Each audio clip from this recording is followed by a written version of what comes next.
You once see a McDonald's, I believe, in Australia when you first came there, and then seeing that McDonald's kind of inspired something in you. Can you tell us more about that? When I first came to Australia, that time, young people, Vietnamese people didn't have the chance to go overseas to travel. So it was my very first trip to overseas. And when I saw McDonald's and KFC and all the international food chains in Australia, in Sydney, it was amazing because my very first time to know the franchising concept and the chain concept, restaurant chain concept, and it's just I never imagined of that.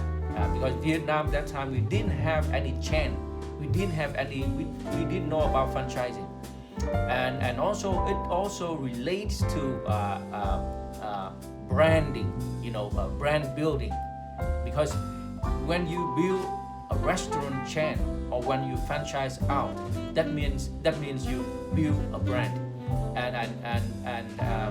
so all those concepts were very, very new to me. But I remember I took on my little notebook, one day when I finished my study and went back to Vietnam, and I like to do a Vietnamese restaurant chain, just like McDonald's, and it's still in my notebook. So later when I carry out 424 business concept, and I looked back my notebook, I was smiling. It's my dream came true. That's wonderful. Thank you so much for sharing. Now, Long, I'm also very curious.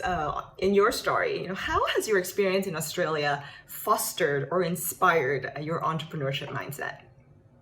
There was the long short story.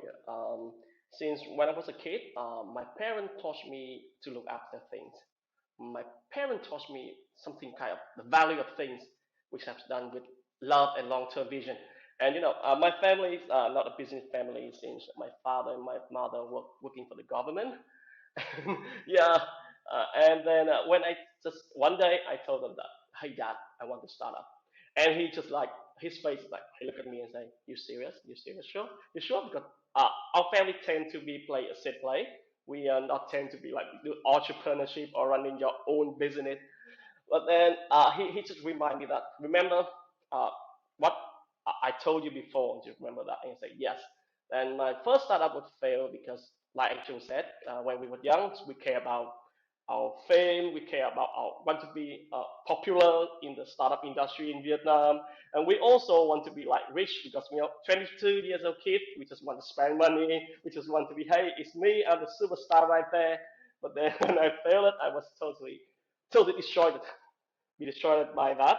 And then when I go to Australia, I just try to remember what my daddy told me, that what are you looking for in your life, and I'm looking for what I like and what I love. I think Anh Chung's story also inspired me a lot.